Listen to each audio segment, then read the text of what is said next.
ದಾಖಲೆಗಳನ್ನ ಕೊಟ್ಟರೆ ಮಾತ್ರ ನೀನು ನಾಗರಿಕ ಅಂತ ನೀವು ಹೇಳಕ್ ಬರೋದಿಲ್ಲ. ಅವ್ರ ಹತ್ರ ಇರೋ ಯಾವುದೇ ದಾಖಲೆಗಳನ್ನ ಕೊಟ್ಟರು ಕೂಡ ಆ ದಾಖಲೆ ಸರಿ ಇದೆಯಾ ಇಲ್ವಾ ಅಂತ ಒಂದು ಎವಿಡೆನ್ಷಿಯರ್ ವ್ಯಾಲ್ಯೂ ಕೊಟ್ಟು ಅದಕ್ಕೊಂದು ಸಾಕ್ಷಿಯ ಮಹತ್ವವನ್ನು ಕೊಟ್ಟು ನೀವು ಪರಿಶೀಲಿಸಿ. ಓಟಲ್ಲಿ ಹಿಂದುತ್ವದ ಪಾತ್ರ ನಮ್ಮದೇ ಜನರನ್ನ ಮತಗಳ್ಳತನ ನಡೀತಾ ಇದೆ, ಅಷ್ಟೇ ಪ್ರಮುಖವಾಗಿ ಮತಿಗಳ್ಳತನವೂ ನಡೀತಿದೆ. ಮತಿಗಳ್ಳತನ ಅಲ್ಲ, ಮತಿ ದರೋಡೆ ಏನು. ಆಧಾರ್ಗೆ ಮಾತ್ರ ವಿಶೇಷ ಏನು? ವಿಶೇಷ ಇಷ್ಟೇ, ಆಧಾರು ಬಡ ಜನರ ಹತ್ರನೂ ಇರುತ್ತೆ. ಬಡ ಜನರು ಅದನ್ನ ಕೊಟ್ರೆ, ವಿಶೇಷವಾಗಿ ದಲಿತರು, ಮುಸ್ಲಿಮರು, ಆದಿವಾಸಿಗಳು, ಹೆಣ್ಣು ಮಕ್ಕಳು ಅದನ್ನು ಕೊಟ್ರೆ ನೀವು ಮತದಾರರು ಒಪ್ಕೋಬೇಕು. ಪ್ರತಿ ಮನೆಗಳಿಗೆ ಬಂದು 2 ಫಾರಂ ಕೊಡ್ತಾರೆ. ಆ 2 ಫಾರಂನ ಕೂಡ ನೀವು ಭರ್ತಿ ಮಾಡಿ 1 ತಿಂಗಳ ಅವಧಿ ಇದ್ರೆ 1 ತಿಂಗಳ ಅವಧಿ ಒಳಗಡೆ ನೀವು ಚೀಫ್ ಎಲೆಕ್ಷನ್ ಕಮಿಷನರ್ಗೆ ಅಥವಾ ಅವರ ಕಚೇರಿಗಳು ಕೊಡಬೇಕು. ನೀವು ಅಪ್ಲಿಕೇಶನ್ ನ ಸಮಯಾವಧಿ ಒಳಗಡೆ ಕೊಡ್ಲಿಲ್ಲ ಅಂತಂದ್ರೆ ನೀವು ವೋಟರ್ ಅಲ್ಲ. ಮುಖ್ಯವಾಗಿ SIR ಅಂದ್ರೆ ಏನು, ಯಾಕೆ ಅದನ್ನು ವಿರೋಧಿಸಬೇಕು ಅನ್ನೋ ಕೆಲವು ವಿಷಯಗಳನ್ನ ಅಷ್ಟೇ ಮಾತಾಡ್ತಾರೆ. SIR ಏನು ಅಂತ ಅರ್ಥ ಮಾಡ್ಕೋಬೇಕು ಅಂತಂದ್ರೆ, ಮೊದಲನೇದಾಗಿ ನಮ್ಮ ಸಂವಿಧಾನವನ್ನು ಅರ್ಥ ಮಾಡ್ಕೋಬೇಕು. ಸಂವಿಧಾನದ ಮೂಲಕ ಈ ದೇಶದಲ್ಲಿ ಆದಂಥ ಸಾಮಾಜಿಕ ಕ್ರಾಂತಿಯನ್ನು ಅರ್ಥ ಮಾಡ್ಕೋಬೇಕು. ನಮ್ಮ ದೇಶದ 3000 ವರ್ಷದ ನಾಗರಿಕತೆ ಅಸಮಾನತೆಯನ್ನೇ ಆಧರಿಸಿ ಬೆಳೆದದ್ದು. ಇಲ್ಲಿ ಜಾತಿ ಪದ್ಧತಿ ಇರ್ಬೋದು, ಇಲ್ಲಿಯ ಎಲ್ಲ ನೀತಿ ನಿಯಮಗಳು ಜಾತಿಯ ನೀತಿ, ಜಾತಿಯ ಸಂಪ್ರದಾಯ, ಜಾತಿಯ ಕಾನೂನು, ಮೇಲು ಮತ್ತು ಕೀಳು. ಕೆಲವರಿಗೆ ಯಾವ ಹಕ್ಕುಗಳು ಇಲ್ಲ, ಕೆಲವರಿಗೆ ಎಲ್ಲ ಹಕ್ಕುಗಳು, ಎಲ್ಲ ಅಧಿಕಾರಗಳು ಇರುವಂಥ ಸಮಾಜದಲ್ಲಿ ನಾವು ಬೆಳೆದದ್ದು. ಸ್ವಾತಂತ್ರ್ಯ ಹೋರಾಟದ ಕನಸುಗಳು ಮೊಟ್ಟ ಮೊದಲನೇ ಬಾರಿಗೆ ಈ ದೇಶದಲ್ಲಿದ್ದಂಥ ದಮನಕ್ಕೊಳಗಾದವ್ರಿಗೂ ಕೂಡ ಸಮಾನತೆಯ ಆಶಯಗಳನ್ನು ಬಹಿರಂಗವಾಗಿ ಅಭಿವ್ಯಕ್ತಿ ಮಾಡ್ಕೊಳ್ಳೋದಕ್ಕೆ ಅವಕಾಶ ಮಾಡಿಕೊಡ್ತು. ಆಗಲೂ ಕೂಡ ನಮ್ಮ ಸ್ವಾತಂತ್ರ್ಯ ಹೋರಾಟದಲ್ಲಿ ಈ ದೇಶದಲ್ಲಿ ಪ್ರಜಾತಂತ್ರ ಸ್ಥಾಪನೆ ಆದರೂ ಕೂಡ ಇಲ್ಲಿ ಓಟಿನ ಹಕ್ಕು, ರಾಜಕೀಯ ಅಧಿಕಾರದ ಹಕ್ಕು ಈ ದೇಶ ಯಾರ್ದು ಅನ್ನೋದ್ರ ಮೇಲೆ ಡಿಪೆಂಡ್ ಆಗಬೇಕು. ಈ ದೇಶ ಹಿಂದೂಗಳದು, ಉಳಿದವರಿಗೆ, ಹಿಂದೂ ಏತರರಿಗೆ ಈ ದೇಶದಲ್ಲಿ ಓಟಿನ ಹಕ್ಕು ಕೂಡ ಇರಬಾರ್ದು ಅನ್ನುವಂತಹ ಸಾವರ್ಕರ್ವಾದಿ ಸ್ವಾತಂತ್ರ್ಯದ ಪರಿಕಲ್ಪನೆ ಹೊಂದಿತ್ತು. ಇನ್ನೊಂದು ನಿಮ್ಮೆಲ್ಲರಿಗೂ ಕೂಡ ಗೊತ್ತಿರೋ ಹಾಗೆ, ಸಾರ್ವತ್ರಿಕ ಮತದಾನ ಅನ್ನುವುದೇ ತಪ್ಪು, ಈ ದೇಶ ಹಾಳಾಗೋಗುತ್ತೆ ಅನ್ನುವಂಥವ್ರು ಕೂಡ ಸುಮಾರಾಗಿ ಸ್ವಾತಂತ್ರ್ಯ ಹೋರಾಟದಲ್ಲಿ ಇದ್ದರು. ಅದು ಆವತ್ತಿನ ಲೋಕಪ್ರಜ್ಞೆಯೂ ಕೂಡ ಅದೇ ಆಗಿತ್ತು. ಇನ್ಫ್ಯಾಕ್ಟ್ ನಿಮ್ಮೆಲ್ಲರಿಗೂ ಕೂಡ ಆಶ್ಚರ್ಯ ಆಗ್ಬೋದು, ನಮ್ಮ ದೇಶದಲ್ಲಿ ಮೊದಲನೇ ಚುನಾವಣೆಯಿಂದಲೂ ಪ್ರತಿಯೊಬ್ಬರಿಗೂ ಕೂಡ ವರ್ಗ, ಜಾತಿ, ಲಿಂಗ, ಧರ್ಮದ ಆಧಾರವಿಲ್ಲದೆ ಪ್ರತಿಯೊಬ್ಬರಿಗೂ ಓಟು ಸಿಕ್ಕತ್ತೆ. ಆದರೆ ಮುಂದುವರೆದ ದೇಶಗಳು ಅಂತ ಕರೆಸ್ಕೊಳ್ಪಡುವಂಥ ಹಲವಾರು ದೇಶಗಳಲ್ಲಿ, ಉದಾಹರಣೆಗೆ ನಾವೆಲ್ಲ ಕನಸು ಕಾಣೋ ಸ್ವಿಟ್ಜರ್ಲ್ಯಾಂಡಲ್ಲಿ ಹೆಂಗಸರಿಗೆ ಓಟ್ ಸಿಕ್ಕಿದ್ದು 1975ರಲ್ಲಿ. ಇನ್ಫ್ಯಾಕ್ಟ್ ಕಪ್ಪು ಜನರಿಗೂ ಕೂಡ 1873ರಲ್ಲಿ ಅಮೇರಿಕಾದಲ್ಲಿ ಓಟ್ ಸಿಕ್ಕರೂ ಕೂಡ ಜಿಮ್ ಕ್ರೋ ಕಾನೂನು ಇತ್ಯಾದಿಗಳು, NRC ಥರದ ಕಾನೂನನ್ನು ಅದನ್ನು ತಂದುಬಿಟ್ಟು ಓಟು ನಿರಾಕರಣೆ ಮಾಡಿ 1967ರ ತನಕ ಅಮೇರಿಕಾದ ಕಪ್ಪು ಜನರಿಗೂ ಕೂಡ ಓಟಿನ ಹಕ್ಕಿರಲಿಲ್ಲ. ಅಂದರೆ ಆಸ್ತಿ, ಅಂತಸ್ತು, ಶಿಕ್ಷಣ ಇವಿದ್ದರೆ ಮಾತ್ರ ಓಟು, ಉಳಿದವರು ಅವಿವೇಕಿಗಳು, ಅವರಿಗೆ ಈ ದೇಶದ ಆಗುಹೋಗುಗಳಲ್ಲಿ ಅವಕಾಶವೇ ಇರಬಾರ್ದು ಅನ್ನುವಂಥದ್ದು ಪ್ರಜಾತಂತ್ರ ಬಗ್ಗೆ ಇದ್ದಂಥ ಪರಿಕಲ್ಪನೆ. ಆದರೆ ನಮ್ಮ ದೇಶದ ಸ್ವಾತಂತ್ರ್ಯ ಹೋರಾಟ ಸಮಾನತೆಯನ್ನು ಉಸಿರಾಗಿಟ್ಕೊಂಡು ನಡೆದಂಥ ಹೋರಾಟವೂ ಆಗಿದ್ದರಿಂದ, ಆ ಶಕ್ತಿಗಳು ಕೂಡ ಇದ್ದಿದ್ದರಿಂದ, ಅಂಬೇಡ್ಕರ್ ನೇತೃತ್ವದಲ್ಲಿ ಈ ಒಂದು ಸಂವಿಧಾನ ರಚನೆ ಆದ್ದರಿಂದ ನಮ್ಮ ಸಂವಿಧಾನ ರಚನೆಯ ಮೂಲಕ ಒಂದು ರಾಜಕೀಯ ಕ್ರಾಂತಿ ಆಯಿತು. ಆ ರಾಜಕೀಯ ಕ್ರಾಂತಿ, ಸಾಮಾಜಿಕ ಆರ್ಥಿಕ ಕ್ರಾಂತಿಯು ಯಾಕೆ ಆಗಲಿಲ್ಲ ಅನ್ನುವ ಪ್ರಶ್ನೆಯನ್ನು ಉಳಿಸಿಕೊಂಡೇ ಮಾತಾಡೋದಾದರೆ, ಆ ರಾಜಕೀಯ ಕ್ರಾಂತಿ ಏನಪ್ಪ ಅಂದರೆ, ಮೊದಲನೇ ಚುನಾವಣೆಯಿಂದಲೇ ಈ ದೇಶದಲ್ಲಿ ಹುಟ್ಟಿದ ಪ್ರತಿಯೊಬ್ಬರಿಗೂ, ಅವನು ಅವಿದ್ಯಾವಂತ ಆಗಿದ್ದರು, ಅಶಿಕ್ಷಿತನಾಗಿದ್ದರು, ಹಿಂದೂ ಆಗಿದ್ದರು, ಮುಸ್ಲಿಂ ಆಗಿದ್ದರು, ಬ್ರಾಹ್ಮಣ ಆಗಿದ್ದರು, ದಲಿತ ಆಗಿದ್ದರು, ಗಂಡಸಾಗಿದ್ದರು, ಹೆಂಗಸಾಗಿದ್ದರು, ಪ್ರತಿಯೊಬ್ಬರಿಗೂ ಕೂಡ ಓಟು, ಒಂದು ಓಟಿಗೆ ಒಂದೇ ಮೌಲ್ಯ. ಒಬ್ಬ ಮನುಷ್ಯ ಒಂದು ಓಟು, ಒಂದು ಓಟಿಗೆ ಒಂದು ಮೌಲ್ಯ. ಇದು ನಾವು ರಾಜಕೀಯ ಕ್ರಾಂತಿ ಅಂತ ಕರಿಬಹುದಾದದ್ದು ನಮ್ಮ ದೇಶದ ಸಂವಿಧಾನದ ಮೂಲಕ ನಡೆದದ್ದು. ಇದರ ಅರ್ಥ ಏನಪ್ಪ ಅಂತಂದರೆ, ಇನ್ನು ಮುಂದೆ ಅಂಬೇಡ್ಕರ್ ಇದನ್ನು ಇನ್ನೂ ಚೆನ್ನಾಗಿ ಹೇಳ್ತಾರೆ, ರಾಜಸತ್ತೆನಲ್ಲಿ ರಾಜ ರಾಣಿಯ ಹೊಟ್ಟೆಯಲ್ಲಿ ಹುಟ್ಟುತ್ತಿದ್ದ, ಆದರೆ ಪ್ರಜಾಸತ್ತೆನಲ್ಲಿ ನಮ್ಮನ್ನು ಆಳುವವರು ಮತಪೆಟ್ಟಿಗೆನಲ್ಲಿ ಹುಟ್ಟಬೇಕು, ನಮ್ಮೆಲ್ಲರ ಅಭಿಮತದೊಂದಿಗೆ ಹುಟ್ಟಬೇಕು. ಆಳುವ ಸರ್ಕಾರ ವಿಲ್ ಆಫ್ ದ ಪೀಪಲ್ನ ಪ್ರತಿನಿಧಿಸಬೇಕು. ವಿಲ್ ಆಫ್ ದ ಪೀಪಲ್ನ ಪ್ರತಿನಿಧಿಸಬೇಕು ಅಂತಂದರೆ ತಾವು ಇಷ್ಟಪಟ್ಟವ್ರನ್ನ ಆಯ್ಕೆ ಮಾಡಿಕೊಡುವ ಹಕ್ಕಿರಬೇಕು. ಹೀಗಾಗಿ ಪ್ರತಿಯೊಬ್ಬರಿಗೂ ಕೂಡ ಓಟಿನ ಹಕ್ಕು, ಓಟು ಮಾಡುವ ಅನುಕೂಲ, ಅದಕ್ಕೆ ಬೇಕಾಗಿರುವ ಸೌಲಭ್ಯ ಹಾಗೂ ಎಲ್ಲರಿಗೂ ಕೂಡ ಲೆವೆಲ್ ಪ್ಲೇಯಿಂಗ್ ಫೀಲ್ಡ್, ಇವಿಷ್ಟನ್ನು ಕಲ್ಪಿಸಿಕೊಟ್ಟರೆ ಮಾತ್ರ ಪ್ರಜಾತಂತ್ರದಲ್ಲಿ ಜನರ ವಿಲ್ ಒಂದು ಪ್ರಕ್ರಿಯೆಯಲ್ಲಿ ಬರುವುದಕ್ಕೆ ಸಾಧ್ಯ ಆಗುತ್ತೆ ಅನ್ನೋದು ಸ್ವಾತಂತ್ರ್ಯದ ಸಂವಿಧಾನದ ಪರಿಕಲ್ಪನೆ ಆಗಿತ್ತು. ಆರ್ಟಿಕಲ್ 324 ಇತ್ಯಾದಿಗಳೆಲ್ಲವೂ ಅದರ ಭಾಗವಾಗಿಯೇ ನಮ್ಮ ಸಂವಿಧಾನದಲ್ಲಿ ಸೇರಿಸಲ್ಪಡ್ತು. 1950ರಲ್ಲೇ ರೆಪ್ರೆಸೆಂಟೇಷನ್ ಆಫ್ ಪೀಪಲ್ಸ್ ಆ್ಯಕ್ಟ್ ಅಂತ ಒಂದನ್ನು ಮಾಡಿದ್ರು. 1960ರಲ್ಲಿ ಎಲೆಕ್ಟ್ರಲ್ ರೋಲ್ಸ್ನ ಹೆಂಗೆ ನಾವು ಮಾಡಬೇಕು ಅನ್ನೋ ನಿಯಮಗಳು ಕೂಡ ಸ್ಥಾಪನೆ ಆಯಿತು. 1951ರ ಚುನಾವಣೆ ನಡಿಬೇಕಾದ್ರೆ ಚುನಾವಣೆಯ ಆಶಯ ಏನಿತ್ತಪ್ಪ ಅಂದರೆ ನಮ್ಮ ಮೊದಲನೇ ಚುನಾವಣೆ ಮತ್ತು ಮೊದಲನೇ ಚುನಾವಣಾ ಆಯೋಗದ ಆಯುಕ್ತರು ಈ ಇತಿಹಾಸವನ್ನು ನೀವು ನೋಡಬೇಕು. ಸಾಧ್ಯ ಆದರೆ ತಾವು ಇಂಡಿಯಾ ಇಂಕ್ಡ್ ಅಂತೇಳಿ ಪೂನಮ್ ಅಗರ್ವಾಲ್ ಅನ್ನೋರು ಒಂದು ಪುಸ್ತಕ ಬರೆದಿದ್ದಾರೆ, ತಾವು ದಯವಿಟ್ಟು ಅದನ್ನು ಓದಬೇಕು.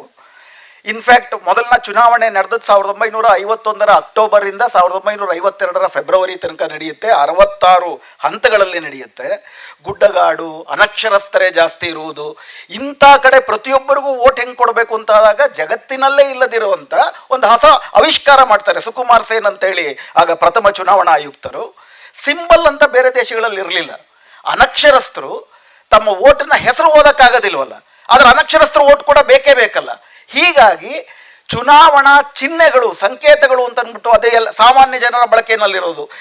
ಎತ್ತು, ದನ, ಕೃಷಿ, ಕುಡುಗೋಲು, ಲ್ಯಾಂಟ್ರನ್ನು, ಕಂದೀಲು ಇತ್ಯಾದಿಗಳನ್ನು ಬಳಸ್ಕೊಂಡು ಉದ್ದೇಶ ಏನಪ್ಪ ಅಂತಂದರೆ ಸಾಧ್ಯವಾದಷ್ಟು ಎಲ್ಲರನ್ನೂ ಕೂಡ ಚುನಾವಣಾ ಪ್ರಕ್ರಿಯೆಯಲ್ಲಿ ಒಳಗೊಳ್ಳುವುದು. ಇದು ತುಂಬ ಮುಖ್ಯವಾಗಿ ಚುನಾವಣಾ ಆಯೋಗದ ಕರ್ತವ್ಯವಾಗಿತ್ತು. ಯಾಕಂದರೆ ನಮ್ಮ ದೇಶದ ಪ್ರಜಾತಂತ್ರ ಸಾರಭೂತವಾಗುವುದೇ ಆವಾಗ. ಪ್ರತಿಯೊಬ್ಬರಿಗೂ ಕೂಡ ಚುನಾವಣೆಯಲ್ಲಿ ಸರಿಸಮಾನವಾಗಿ ತಮ್ಮ ಅಭಿಮತವನ್ನು ಚಲಾಯಿಸುವುದಕ್ಕೆ ಅವಕಾಶವನ್ನು ಮಾಡಿಕೊಟ್ಟಾಗ. ಹೀಗಾಗಿ 1950ರಿಂದಲೂ ಚುನಾವಣಾ ಆಯೋಗದ ಪ್ರಥಮ ಧ್ಯೇಯ ಏನು? ಅರ್ಹರಿರುವ ಪ್ರತಿಯೊಬ್ಬರಿಗೂ ಮತದಾನದ ಅವಕಾಶವನ್ನು ಕಲ್ಪಿಸಿಕೊಡುವುದು, ಅನರ್ಹರನ್ನು ಮಾತ್ರ ತೆಗೆದುಹಾಕುವಂಥದ್ದು. ಹೀಗಾಗಿ 1960ರಲ್ಲಿ ಇದು ಹೆಂಗಾಗಬೇಕು, ಚುನಾವಣೆ ಹೆಂಗಾಗಬೇಕಂದ್ರೆ ಯಾರು ಮತದಾರರು ಅನ್ನೋದು ಮೊದಲು ನಿರ್ಧಾರ ಆಗಬೇಕಲ್ಲ. ಮತದಾರರು ಯಾರು ಈ ದೇಶದಲ್ಲಿ? ಈ ದೇಶದ ಎಲ್ಲ ನಾಗರಿಕರು ಕೂಡ ಮತದಾರರು. ಈ ದೇಶದ ನಾಗರಿಕರು ಯಾರು? ಒಂದು ದೇಶದ ನಾಗರಿಕತ್ವ ಬೇರೆ ಬೇರೆ ದೇಶಗಳಲ್ಲಿ ಬೇರೆ ಬೇರೆ ಆಧಾರದಲ್ಲಿ ತೀರ್ಮಾನ ಆಗುತ್ತೆ. ಕೆಲವು ದೇಶಗಳು ಒಂದು ಧರ್ಮಕ್ಕೆ ಸೀಮಿತವಾದವರು, ಒಂದು ಜನಾಂಗಕ್ಕೆ ಸೀಮಿತರಾದವರು ಮಾತ್ರ ನಾಗರಿಕರು ಅಂತಾರೆ. ಕೆಲವು ಪ್ರಗತಿಪರ ದೇಶಗಳು ಮಾತ್ರ ಈ ದೇಶದಲ್ಲಿ ಹುಟ್ಟಿದ ಪ್ರತಿಯೊಬ್ಬರೂ ಈ ದೇಶದ ನಾಗರಿಕರೇ ಅಂತಾರೆ. ನಮ್ಮ ದೇಶ ಆಯ್ಕೆ ಮಾಡಿಕೊಂಡದ್ದು ಎರಡನೇದು. ನೀವು ಯಾವುದೇ ಜಾತಿ, ಧರ್ಮ, ಭಾಷೆದವರಾಗಿದ್ದರು, ಪ್ರದೇಶದವರಾಗಿದ್ದರೂ ಕೂಡ ಈ ದೇಶದಲ್ಲಿ ಹುಟ್ಟಿದ ಕಾರಣಕ್ಕೆ ನೀವೆಲ್ಲರೂ ನಾಗರಿಕರು, ನಿಮ್ಮೆಲ್ಲರಿಗೂ ಕೂಡ ಮತದಾನದ ಹಕ್ಕು. ಹೀಗಾಗಿ ಚುನಾವಣಾ ಆಯೋಗ ಏನು ಮಾಡ್ತಿತ್ತು, ಅದ್ರಿಗಿದ್ದಂಥ ಕಾನ್ಸ್ಟಿಟ್ಯೂಷನಲ್ ಮ್ಯಾಂಡೇಟ್ ಏನಪ್ಪ ಅಂತಂದರೆ ಪ್ರತಿಯೊಂದು ಮನೆ ಮನೆಗೂ ಹೋಗಿ 18 ವರ್ಷ ದಾಟಿದ ಮತ್ತು ಆ ಪ್ರದೇಶದಲ್ಲಿ ನಿರಂತರವಾಗಿ ವಾಸಿಸುತ್ತಿದ್ದ, ಪ್ರಧಾನವಾಗಿ ವಯಸ್ಸು ಮತ್ತು ವಸತಿ ಇವೆರಡನ್ನ ಪರಿಶೀಲಿಸಿ ಅವರನ್ನು ಮತಪಟ್ಟಿಗೆಯಲ್ಲಿ ಸೇರಿಸಿಕೊಳ್ಳುವುದು ಚುನಾವಣಾ ಆಯೋಗದ ಪ್ರಥಮ ಕರ್ತವ್ಯ ಆಗಿತ್ತು. ಇದಲ್ದಿರ ಫಾರಂ 6, ಫಾರಂ 7 ಇತ್ಯಾದಿಗಳು ಚುನಾವಣಾ ಆಯೋಗದ ಇದರಲ್ಲಿರ್ತವೆ.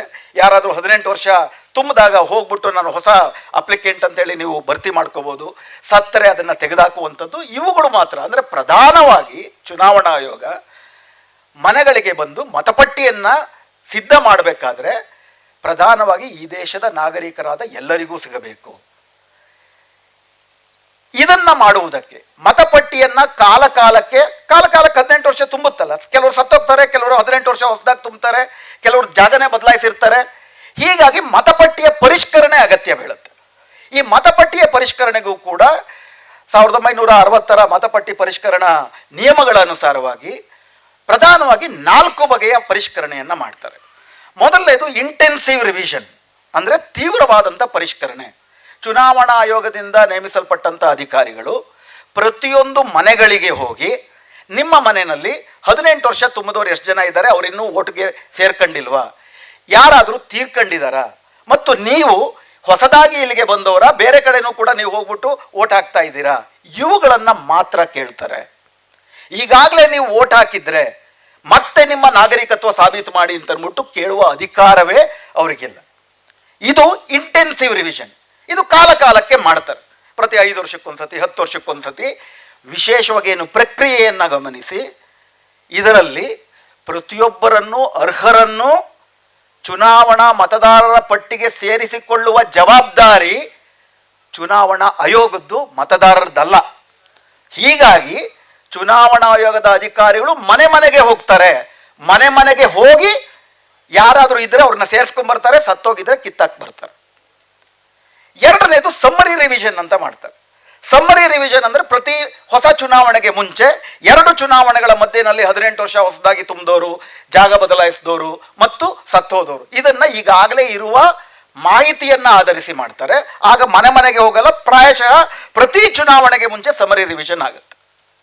ಇದಲ್ದಿರ ಒಂದು ಸ್ಪೆಷಲ್ ಸಮ್ಮರಿ ರಿವಿಷನ್ ಅಂತ ಮಾಡ್ತಾರೆ. ಯಾವುದಾದ್ರೂ ಒಂದು ಪ್ರದೇಶದಲ್ಲಿ ಕೈ ಬಿಟ್ಟೋಗಿದೆ, ಕೆಲವ್ರನ್ನ ಸೇರಿಸಿಲ್ಲ, ಕೆಲವು ಏರುಪೇರುಗಳಾಗಿದ್ದಾವೆ ಅಂತಂದ್ರೆ ಚುನಾವಣಾ ಆಯೋಗ ಹಳ್ಳಿಯಾಗಿದ್ರೆ ಗ್ರಾಮ ಸಭೆಯನ್ನ ಸೇರಿಸಿ ತಾವು ಸಿದ್ಧಪಡಿಸಿದಂಥ ಪಟ್ಟಿಯನ್ನ ಗ್ರಾಮ ಸಭೆಯಲ್ಲಿ ಓದಿ, ವಾರ್ಡ್ ಕಮಿಟಿಗಳೆಲ್ಲ ಓದಿ ಇದು ಸರಿ ಇದೆಯಾ ಅಂತನ್ಬಿಟ್ಟು ಗ್ರಾಮ ಸಭೆಯ ಅನುಮತಿಯನ್ನ ಸಮ್ಮತಿಯನ್ನ ಪಡೆದುಕೊಳ್ತಾರೆ. ಇದೊಂದು ದೊಡ್ಡ ಪ್ರಜಾತಾಂತ್ರಿಕ ಪ್ರಕ್ರಿಯೆ. ಇದಲ್ದಿರ ಪಾರ್ಟ್ಲಿ ಇಂಟೆನ್ಸಿವ್, ಪಾರ್ಟ್ಲಿ ಸಮ್ಮರಿ ಎನ್ನುವ ಇನ್ನೊಂದು 4ನೇ ರಿವಿಷನ್ ಇರುತ್ತೆ. ಕೆಲವು ನಿರ್ದಿಷ್ಟ ಸಂದರ್ಭಗಳಲ್ಲಿ ಮಾತ್ರ ಮಾಡ್ತಾರೆ. ಅಂದರೆ ಇದರ ತಾತ್ಪರ್ಯ ಇಷ್ಟೇ, ಈ ಎಲ್ಲ ರಿವಿಷನ್ಗಳು ಕೂಡ ಮಾಡುವುದು ಅರ್ಹರಾದವರನ್ನ ಸೇರಿಸಿಕೊಳ್ಳುವುದಕ್ಕೆ. ಇದು ಇದರಿಂದಿರೋ ತಾತ್ಪರ್ಯ, ಇದರಿಂದಿರೋ ಒತ್ತೆ ಅದು. ಅರ್ಹರಾದವರು ಬಿಟ್ಟು ಹೋಗಬಾರ್ದು. ಎರಡನೇದು ಮುಖ್ಯವಾದದ್ದೇನಪ್ಪ ಅಂದರೆ ಅರ್ಹರಾದವ್ರನ್ನ ಹುಡುಕಿಕೊಂಡು ಹೋಗಿ ಅವ್ರನ್ನ ಪಟ್ಟಿಗೆ ಸೇರಿಸುವ ಜವಾಬ್ದಾರಿ ಚುನಾವಣಾ ಆಯೋಗದ್ದು, ಮತದಾರರದ್ದಲ್ಲ. ಮೂರನೇದು ಅತಿ ಮುಖ್ಯವಾದದ್ದು, ಯಾವ ಸಂದರ್ಭದಲ್ಲೂ ಕೂಡ ನೀವು ಈ ದೇಶದ ನಾಗರಿಕರ ಹೌದಾ ಅಲ್ವಾ ಅನ್ನೋ ಸಾಬೀತು ಮಾಡಿ, ಮತ್ತು ನಾವು ಹೇಳಿದಂಥ ದಾಖಲೆಗಳನ್ನ ನೀವು ಕೊಡಲಿಲ್ಲ ಅಂದರೆ ನೀವು ನಾಗರಿಕರಲ್ಲ ಅಂತ ತಿರಸ್ಕರಿಸ್ತೀವಿ ಅಂತ ಹೇಳುವ ಅಧಿಕಾರವೇ ಚುನಾವಣಾ ಆಯೋಗಕ್ಕಿಲ್ಲ. ಆದ್ರೆ ಇದರಲ್ಲಿ ಒಂದು ವೈರುಧ್ಯ ಬರುತ್ತೆ. ಆದರೆ ನೀವು ನಾಗರಿಕರ ಅಂದ್ರೆ ಕೇಳಬೇಕಲ್ವಾ? ನಮ್ಮ ದೇಶದಲ್ಲಿ ಬೇರೆ ದೇಶಗಳಂತೆ ಇದುವರೆಗೂ ನೀವು ನಾಗರಿಕರು ಅಂತ ಒಂದು ಸರ್ಟಿಫಿಕೇಟ್ ಯಾರೂ ಕೊಟ್ಟಿಲ್ಲ. ಇದುವರೆ ತನಕ ಯಾರೂ ಕೂಡ ನೋಡಿ ಇದು ನನ್ನ ನಾಗರಿಕತ್ವ ಸರ್ಟಿಫಿಕೇಟ್ ಅಂತ ಕೊಡುವುದಕ್ಕೆ ಯಾವುದೂ ಇಲ್ಲ. ಹೀಗಾಗಿ ನೀವು ಈಗಾಗಲೇ ವೋಟ್ ಹಾಕಿದ್ರೆ, ಹಿಂದೆಲ್ಲ ನಿಮಗೆ ಇಲ್ಲೇ ವಾಸಿಸಿದ್ದೀರಾ ಅಂತ ಅಕ್ಕಪಕ್ಕದವ್ರು ಹೇಳಿದ್ರೆ, ನೀವು ಆ ದಾಖಲೆಗಳನ್ನ ಕೊಟ್ಟರೆ ಚುನಾವಣಾ ಆಯೋಗ ಅಷ್ಟನ್ನು ಒಪ್ಕೊಂಡು ಬರುತ್ತೆ. ಅದಲ್ಲದೆ ಕೆಲವು ಸಂದರ್ಭ ಹುಟ್ಟುತ್ತೆ, ಕೆಲವು ವಿದೇಶಿಯರು ಬಂದ್ಬಿಟ್ಟಿದ್ದಾರೆ ಅಂತ ಬೇರೆಯವರು ದೂರು ಕೊಡ್ಬೋದು. ದೂರು ಬರಬೇಕು.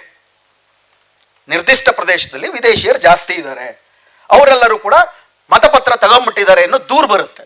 ಆ ದೂರು ಬಂದಾಗ ಚುನಾವಣಾ ಆಯೋಗ ಹೋಗಿ ಸಂಬಂಧಪಟ್ಟ ಮತದಾರರನ್ನ ಮಾತ್ರ ನೀವು ನಾಗರಿಕರು ಅನ್ನುವುದಕ್ಕೆ ನಿಮ್ಮ ಹತ್ರ ಏನು ಸಾಬೀತಿದೆ ಅಂತ ಕೇಳಬೇಕು. ಅವರು ಕೊಟ್ಟಂತ ದಾಖಲೆಗಳನ್ನ ಪುರಾವೆಯಾಗಿ ಆಸ್ ಎನ್ ಎವಿಡೆನ್ಸ್ ಪರಿಗಣಿಸಬೇಕು. ಇದನ್ನ ತುಂಬಾ ಸ್ಪಷ್ಟವಾಗಿ 1995ರಲ್ಲಿ ಲಾಲ್ ಬಾಬು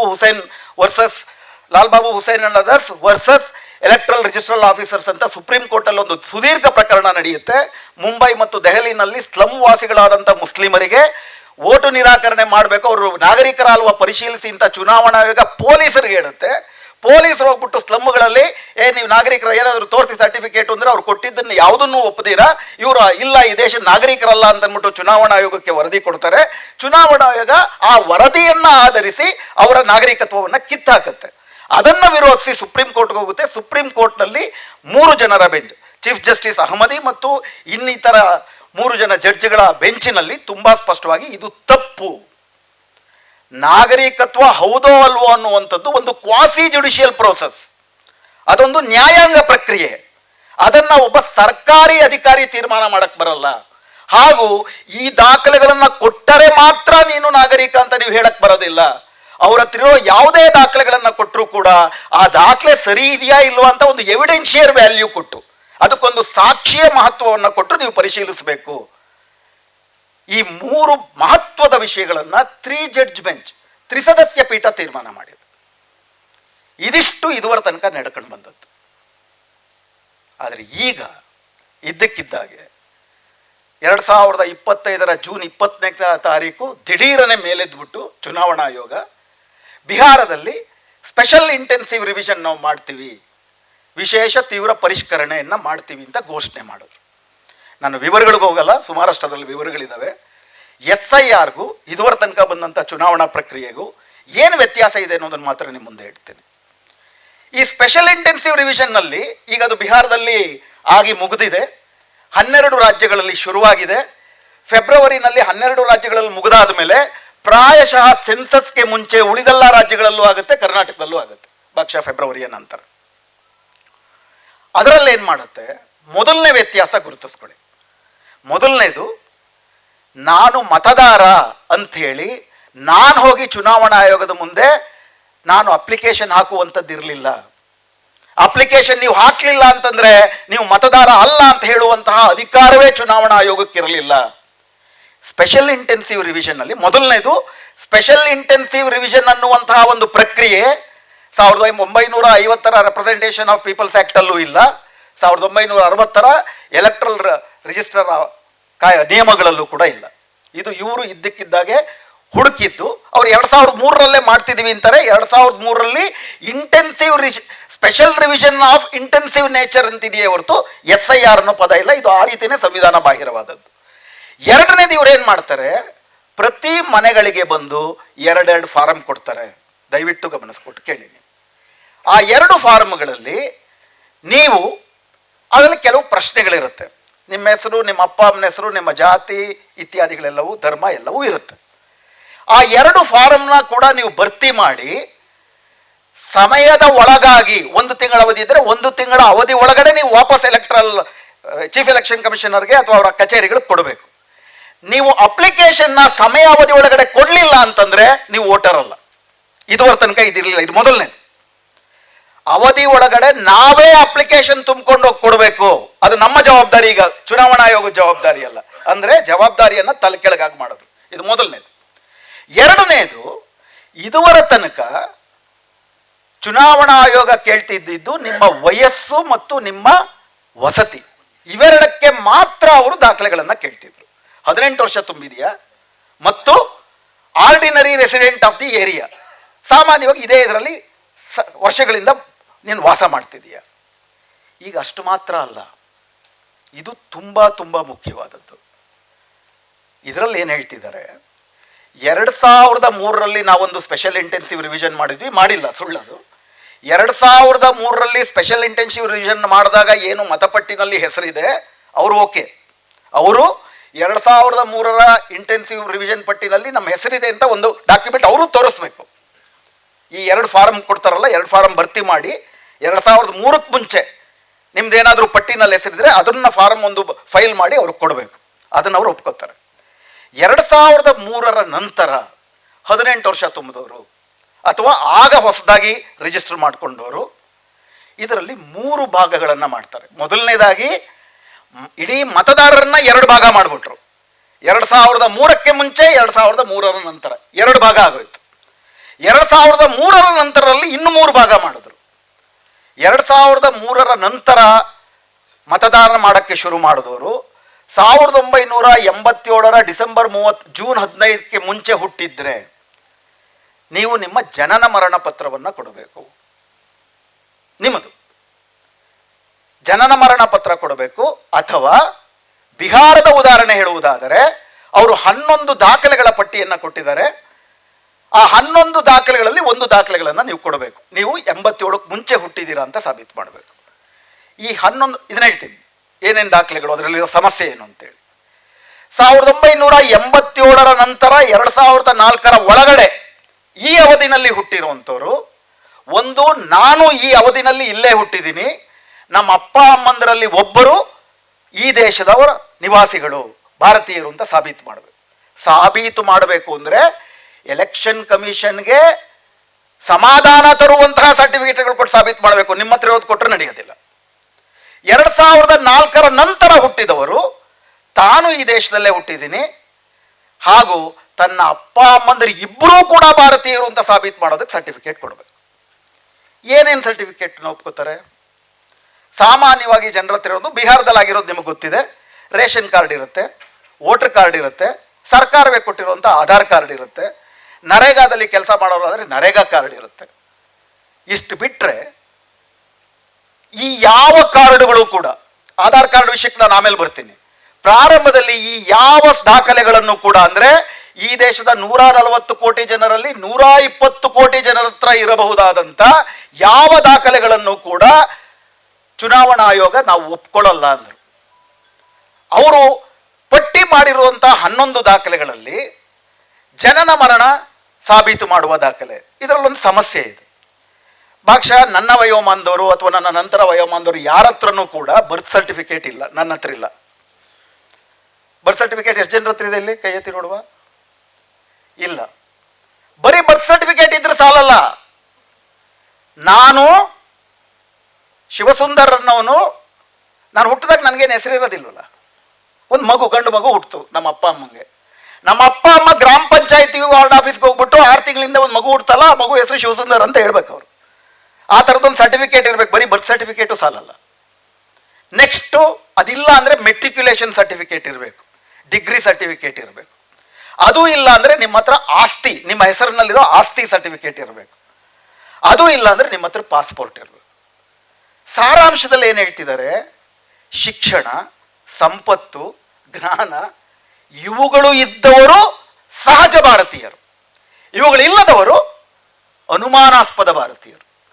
ಯಾವುದನ್ನ 1950 ನಮ್ಮ ಸಂವಿಧಾನ ನಿರಾಕರಿಸಿ, ಶಿಕ್ಷಣ ಇಲ್ಲದವರಿಗೆ, ಆಸ್ತಿ ಇಲ್ಲದವರಿಗೆ ಮತದಾನ ನಿರಾಕರಣೆ ಅಂತ ಅಂದ್ಬಿಟ್ಟು ಏನು ಆಗಿನ ಜ್ಞಾನ ಇತ್ತು, ಅದನ್ನ ನಿರಾಕರಿಸಿ ಎಲ್ಲರಿಗೂ ಕೂಡ ಮತದಾನ ಅಂತ ಅಂದ್ಬಿಟ್ಟು ಏನು ನಮ್ಮ ಸಂವಿಧಾನ ಕೊಡ್ತು, ಅದನ್ನ ಈ ಸರ್ಕಾರ ಹೊಸ ನಿಯಮಗಳನ್ನು 11 ಸರ್ಟಿಫಿಕೇಟ್ನ ಕಡ್ಡಾಯ ಮಾಡಿ ಶಿಕ್ಷಣ, ಆಸ್ತಿ, ಸಂಪತ್ತು ಇದ್ದವ್ರಿಗೆ ಮಾತ್ರ ಮತದಾನ, ಅವ್ರು ಮಾತ್ರ ಮತದಾರರು ಅಂತ ಮಾಡುತ್ತೆ.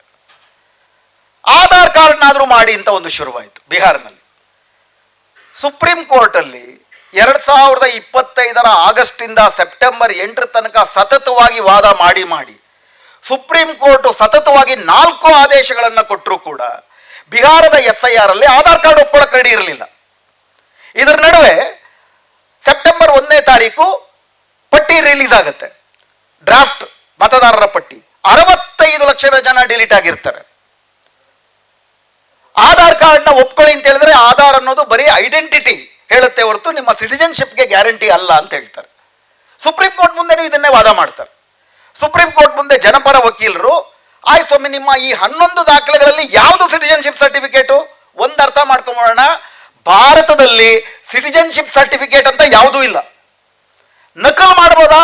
ಎಲ್ಲವನ್ನೂ ನಕಲ್ ಮಾಡ್ಬೋದು, ಮನುಷ್ಯರನ್ನೇ ನಕಲ್ ಮಾಡ್ಬೋದು. ಈಗ ಡೀಪ್ ಫೇಕ್ ಎಲ್ಲ ಬಂದಾಗಿದೆ, ಮನುಷ್ಯರನ್ನೇ ನಕಲ್ ಮಾಡ್ಬೋದು. ನಿಮ್ಮ ಮೆಟ್ರಿಕ್ಯುಲೇಷನ್ ಸರ್ಟಿಫಿಕೇಟ್ ನಗದು ಮಾಡ್ಬೋದು, ನಿಮ್ಮ ಪ್ರಾಪರ್ಟಿ ಸರ್ಟಿಫಿಕೇಟ್ ನಗದು ಮಾಡ್ಬೋದು, ಹಾಗೆ ಆಧಾರ್ನು ನಕಲ್ ಮಾಡ್ಬೋದು.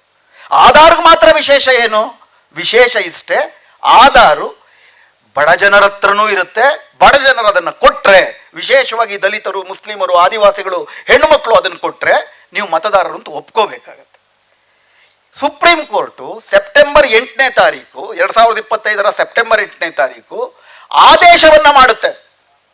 ಕಡ್ಡಾಯವಾಗಿ ಆಧಾರ್ ಕಾರ್ಡ್ ಅನ್ನ 12ನೇ ದಾಖಲೆಯಾಗಿ ಒಪ್ಪಿಕೊಳ್ಳತಕ್ಕದ್ದು. ಆಗಲೂ ಕೂಡ ಕೆಳಗಿನ BL ಅಧಿಕಾರಿಗಳಿಗೆ ಅದನ್ನು ಅವರು ಸರಬರಾಜು ಮಾಡೋದಿಲ್ಲ. ಹೀಗಾಗಿ ಸುಮಾರು ಜನ ಆಧಾರ್ ಕಾರ್ಡ್ ಕೊಡಬೇಕು ಅನ್ನೋ, ಬಿಹಾರದಲ್ಲಿ ನಿಮಗೆ ಗೊತ್ತಿರೋ ಹಾಗೆ ನಮ್ಮ ಸುತ್ತಮುತ್ತಲು ಸುಮಾರು ಜನ ಬಿಹಾರಿಯರು ಯಾಕೆ ಕಾಣ್ತಾರೆ ಅಂದರೆ ಉದ್ಯೋಗ ಇಲ್ಲ, ವಲಸೆ ಬರ್ತಾರೆ ಗಂಡು ಮಕ್ಕಳು. ಸುಮಾರು 20% ಜನ ವಲಸೆ ಬರ್ತಾರೆ ಬಿಹಾರದವರು. ಹೆಣ್ಣು ಮಕ್ಕಳು ಅತ್ಯಂತ ಶಿಕ್ಷಣದಿಂದ ವಂಚಿತರಾಗಿರೋರು ಇರ್ತಾರೆ. ಆಧಾರ್ ಕಾರ್ಡು ಹೋಗಿ ಕೊಡೋದು ಇವೆಲ್ಲ ಗೊತ್ತಿರೋದಿಲ್ಲ. ಸೊ ಆಧಾರ್ ಕಾರ್ಡ್ ಕೊಡ್ಬೋದು ಅಂದ್ರೂ ಕೊಡಕ್ಕಾಗದೇ ಇರುವಂತ ಸಂದರ್ಭದಲ್ಲಿ ಇರ್ತಾರೆ. ಅಂದ್ರೆ ಇವತ್ತೇನು ಮಾಡ್ತಾರೆ, 4 ದಿವಸದ ಕೆಳಗಡೆ ಆಧಾರ್ ಕಾರ್ಡ್ನ ಕಡ್ಡಾಯವಾಗಿ 12ನೇ ದಾಖಲೆಯಾಗಿ ಬಳಸಬೇಕು ಅಂತ ಸುಪ್ರೀಂ ಕೋರ್ಟ್ ಸೆಪ್ಟೆಂಬರ್ 8ಕ್ಕೆ ಲಿಖಿತ ಆದೇಶ ಕೊಟ್ಟರು. ಮೊನ್ನೆ ಈ 12 ರಾಜ್ಯಗಳಲ್ಲಿ ನಡೀತಿರುವಂಥ SIR ವಿಷಯದ ಬಗ್ಗೆ ಕೋರ್ಟ್ನಲ್ಲಿ ಕೇಸ್ ಬಂದಾಗ ಅಡ್ವೊಕೇಟ್ ಜನರಲ್ ಹೇಳ್ತಾರೆ, no sir, Aadhaar is not proof of citizenship, we don't consider that as proof of citizenship, it is proof of identity only ಅಂತ ಸುಪ್ರೀಂ ಕೋರ್ಟ್ ಮತ್ತೆ ಹೇಳ್ತಾರೆ. ಸುಪ್ರೀಂ ಕೋರ್ಟ್ ಏನೇ ಆದೇಶ ಕೊಡಲಿ ನಾವು ಆಧಾರ್ ಕಾರ್ಡ್ ಒಪ್ಕೊಳ್ಳಲ್ಲ ಅನ್ನೋ ಧಾರ್ಷ್ಟ್ಯ ತೋರಿಸ್ತಿದ್ದಾರೆ. ಇದೇ ಮುಂದುವರಿಯುತ್ತೆ. ಹೆಸರಿಗಿದೆ 12ನೇ ಕಾರ್ಡು, ಅದನ್ನ ಬಳಸ್ಕೋತಾರೋ ಬಿಡ್ತಾರೋ ಅನ್ನುವಂಥದ್ದು ಆಯಾ ಅಧಿಕಾರಿಯ ವರ್ಗ, ಜಾತಿ, ರಾಜಕೀಯ ಹಿನ್ನೆಲೆ ಮೇಲೆ ಹೋಗುತ್ತೆ. ಪರಿಣಾಮ ಏನಾಗುತ್ತೆ? ಪರಿಣಾಮ ನಾವು ನೋಡಿದ್ವಿ. ಇದರಲ್ಲಿ ಎಲ್ಲಕ್ಕಿಂತ ಮುಖ್ಯವಾದದ್ದೇನು, SIRಗಿಂತ ಮುಂಚೆ ಇದ್ದಂಥ ಪ್ರಕ್ರಿಯೆಗಳಲ್ಲಿ ನಾನು ಆಗಲೇ ಹೇಳಿದಾಗೆ ನಮ್ಮ ಇರೋ ದಾಖಲೆ ನಾವು ಒಪ್ಕೋಬೇಕು. ವಯಸ್ಸು ಮತ್ತು ವಸತಿ ಇವೆರಡು ಬಿಟ್ಟರೆ ಕೇಳಬಾರ್ದು. ಈಗ ನಾಗರಿಕತ್ವ ಕೇಳ್ತಾರೆ, ನಾಗರಿಕತ್ವ ಪರಿಶೀಲನೆ ಮಾಡುವ ಅಧಿಕಾರ ಇರುವುದು ಹೋಮ್ ಡಿಪಾರ್ಟ್ಮೆಂಟ್ಗೆ. ಅದಕ್ಕೊಂದು ಸೂತ್ರ ಇಲ್ಲ, ಅದೊಂದು ಕ್ವಾಸಿ ಜುಡಿಷಿಯಲ್ ಪ್ರೋಸೆಸ್. ಒಬ್ಬ ಅಧಿಕಾರಿ ಅದರ ಬಗ್ಗೆ ತೀರ್ಮಾನ ಮಾಡಬಾರ್ದು, ನ್ಯಾಯಾಂಗ ಪ್ರಕ್ರಿಯೆಗೆ ಅದು ಒಳಪಡಬೇಕು. ಏನಾದರೂ ದೂರು ಪ್ರಿನ್ಸಿಪಲ್ಸ್ ಆಫ್ ನ್ಯಾಚುರಲ್ ಜಸ್ಟಿಸ್ನ ಅಪ್ಲೈ ಮಾಡಬೇಕು. ಇವರೇನು ಮಾಡ್ತಿದ್ದಾರೆ ಬಹಳ ಯಶಸ್ವಿಯಾಗಿ, ಇದೊಂದು 3ನೇ ಹಂತ. ಚುನಾವಣಾ ಆಯೋಗ ಮೋದಿ ಸರ್ಕಾರದ ಕಾಲಘಟ್ಟದಲ್ಲಿ ಸಾಧ್ಯವಾದಷ್ಟು ಈ ದೇಶದ ಅಲ್ಪಸಂಖ್ಯಾತರನ್ನ, ಆದಿವಾಸಿಗಳನ್ನ, ಮಹಿಳೆಯರನ್ನ, ಬಡವರನ್ನ ಮತದಾನದ ಹಕ್ಕಿನಿಂದ ವಂಚಿತರನ್ನಾಗಿ ಮಾಡುವುದಕ್ಕೆ ಸಕಲ ಪ್ರಯತ್ನಗಳನ್ನು ಮಾಡ್ತಾ ಇದೆ. ಸರ್ಕಾರದ ಮಟ್ಟದಲ್ಲಿ NRC NPR ಅಂತ ಏನು ನಡೀತು 2019ರಲ್ಲಿ, ಮತ್ತು ಅದರಲ್ಲಿ ಮುಖ್ಯವಾದಂಥದ್ದು 2014ರಲ್ಲಿ ಅದರ ಕಾಯ್ದೆ ಪಾಸಾದರೂ ಕೂಡ 2014 ತನಕ UPA ಸರ್ಕಾರ ಇದ್ರು ಅದನ್ನು ತೆಗೆದಾಕಲಿಲ್ಲ ಅನ್ನೋದು ಇನ್ನೊಂದು ವಿಷಯ. ಇದ್ರ ಸುತ್ತ NPR NRC ಪ್ರಕ್ರಿಯೆಯಲ್ಲಿ ಅವರು ಮಾಡಬೇಕು ಅಂತಿದ್ದೇನೆ. ನೀವು ಈ ಸರ್ಟಿಫಿಕೇಟ್ಗಳನ್ನು ಕೊಡಲಿಲ್ಲ ಅಂತಂದರೆ ನೀವು ನಾಗರಿಕರೇ ಅಲ್ಲ, ನಾಗರಿಕರಲ್ಲ ಅಂದರೆ ಓಟೆ ಹಾಕೋಕ್ಕಾಗಲ್ಲ ಅಂತೇಳಿ ದೊಡ್ಡ ಹೋರಾಟ ನಡೀತು. ಇಡೀ ಭಾರತ ದೊಡ್ಡ ರೀತಿಯಲ್ಲಿ ಸ್ವಾತಂತ್ರ್ಯ ಹೋರಾಟದ ರೀತಿ ಬೀದಿಗೆ ಬಂತು. ಇದು ಅಪಾಯ ಅಂತ ಹಿಂದೆ ಸರಿದ್ರು. ಈಗ ಮತ್ತೆ ಸೆನ್ಸಸ್ ಬರ್ತಿದೆ 2026ಕ್ಕೆ. 2026ರ ಸೆನ್ಸಸ್ ಜೊತೆ ಮತ್ತೆ ಇವರು NPR ಕ್ವಶನ್ಗಳನ್ನ ಇಟ್ಟರೆ ಮತ್ತೆ ಬೀದಿಗೆ ಬರ್ತಾರೆ ಜನ. ಹೀಗಾಗಿ ಸೆನ್ಸಸ್ಗೆ ಮುಂಚೆನೆ ಎಲ್ಲ ರಾಜ್ಯಗಳಲ್ಲೂ SIRನ ಮಾಡಿ ಮುಗಿಸಿ, ಆ SIRನ ಮತ್ತೆ ಸೆನ್ಸಸ್ ಡೇಟಾವನ್ನು ನಾಡಿ ಅದರಲ್ಲಿ ಸಸ್ಪೆಕ್ಟೆಡ್, ಡೌಟ್ಫುಲ್ ಮತ್ತು ಫಾರಿನ್ ಸಿಟಿಜನ್ಸ್ ಅಂತ ವರ್ಗೀಕರಿಸಿ ಈ ದೇಶದ ಬಹುಪಾಲು ಬಡವರನ್ನ, ಆದಿವಾಸಿಗಳನ್ನು, ಅಲ್ಪಸಂಖ್ಯಾತರನ್ನ ಡಿಸ್ಎನ್ಫ್ರಾಂಚೈಸ್ ಮಾಡುವಂತಹ ಉದ್ದೇಶವನ್ನು ಇದು ಹೊಂದಿದೆ. ಸಾವಿರಾರು ವರ್ಷಗಳ ಕಾಲ ನಾವು ಡಿಸ್ಎನ್ಫ್ರಾಂಚೈಸ್ ಆಗಿದ್ವಿ. ನಮಗೆ ಎನ್ಫ್ರಾಂಚೈಸ್ಮೆಂಟ್, ನಮಗೆ ವೋಟಿನ ಹಕ್ಕನ್ನು ಕೊಟ್ಟು ನಮ್ಮನ್ನ ನಾಗರಿಕರು ಅಂತ ಪರಿಗಣಿಸಿದ್ದು ಸಂವಿಧಾನ. ಇವತ್ತು ಮೋದಿ ಸರ್ಕಾರ ಮತ್ತೆ ಸ್ವಾತಂತ್ರ್ಯ ಪೂರ್ವದ ಕಾಲಘಟ್ಟಕ್ಕೆ ನಮ್ಮನ್ನು ತಳ್ಳುತ್ತಾ ಇದೆ. ನಿಮಗೆ ಗೊತ್ತಿರೋ ಹಾಗೆ ಇದರ ಪ್ರಧಾನ ಲಾಭ ಆಗುವುದು ಏನು ಮಾಡ್ತಾರೆ, ನಾವು ಅದಕ್ಕೆ ಪರಿಶುದ್ಧೀಕರಣ ಅಂತಾರೆ, ಕ್ಲೀನ್ ಮಾಡ್ತಿದ್ದೀವಿ. ಈ ಕ್ಲೀನ್ ಅನ್ನೋ ಪದಕ್ಕೆ ತುಂಬ ಕೆಟ್ಟ ಅರ್ಥ ಬರುತ್ತೆ. ಪ್ಯಾಲೆಸ್ತೈನ್ ಕಾಂಟೆಕ್ಸ್ಟಲ್ಲಿ ನಾವು ಕೇಳಿದ್ರೆ ಕ್ಲಿನ್ಸಿಂಗ್ ಅಂತಾರೆ, ಎತ್ನಿಕ್ ಕ್ಲಿನ್ಸಿಂಗ್.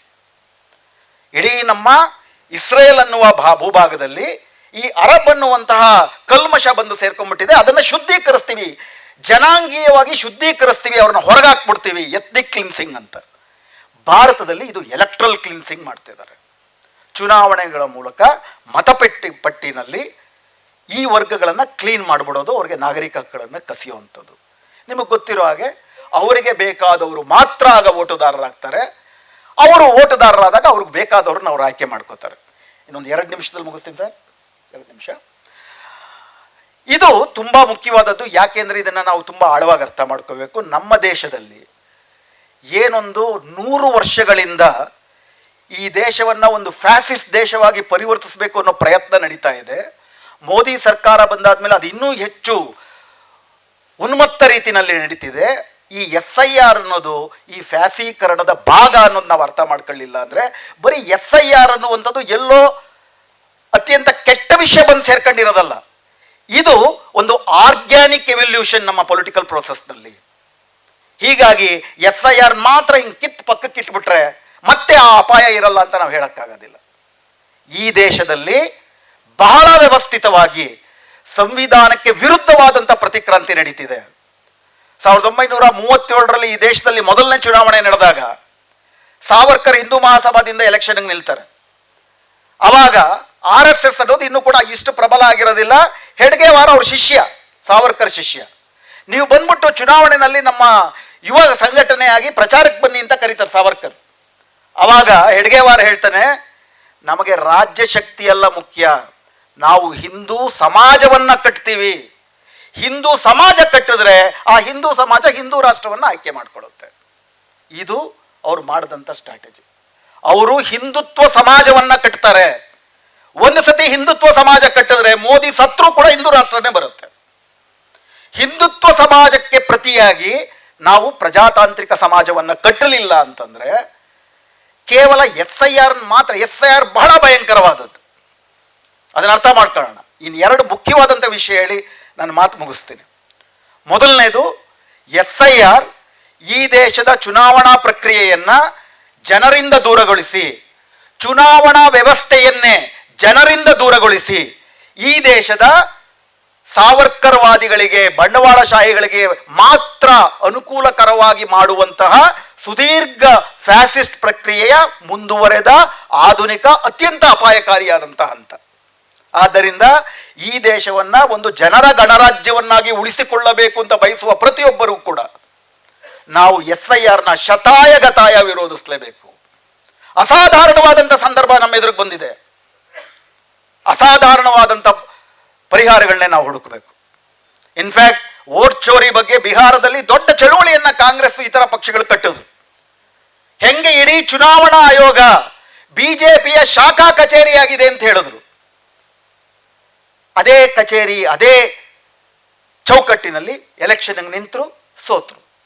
ಎಲೆಕ್ಷನ್ಗೆ ನಿಂತು ಸೋತು ಈ ಪ್ರಕ್ರಿಯೆಗಳಿಗೆ ಮಾನ್ಯತೆಯನ್ನು ತಂದುಕೊಟ್ರು. ಅದನ್ನು ನಾವು ಮರಿಬಾರದು. ಈಗ ಸೋತಾದ ಮೇಲೆ ಇದ್ರ ಬಗ್ಗೆ ನೀವು ಪ್ರಶ್ನೆ ತೆಗೆದ್ರೆ ಸೋಲಕ್ಕೆ ಮುಂಚೆ ಯಾಕೆ ಮಾತಾಡಲಿಲ್ಲ ಅಂತೇಳಿ ಏನು ನಡೆದಿಲ್ಲ ಅಂತ ಅವರ ಅಪಪ್ರಚಾರ, ಸುಳ್ಳು ಪ್ರಚಾರ ಏನಿದೆ ಅದಕ್ಕೆ ಮಾನ್ಯತೆಯನ್ನು ತಂದುಕೊಟ್ರು.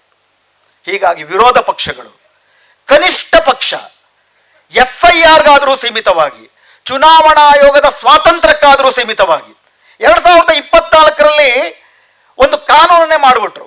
ಈ ದೇಶದ ಇಡೀ ಪ್ರಜಾಸತ್ತೆ ನಿಂತಿರೋದು ಫ್ರೀ ಆ್ಯಂಡ್ ಫೇರ್ ಎಲೆಕ್ಷನ್ನಲ್ಲಿ.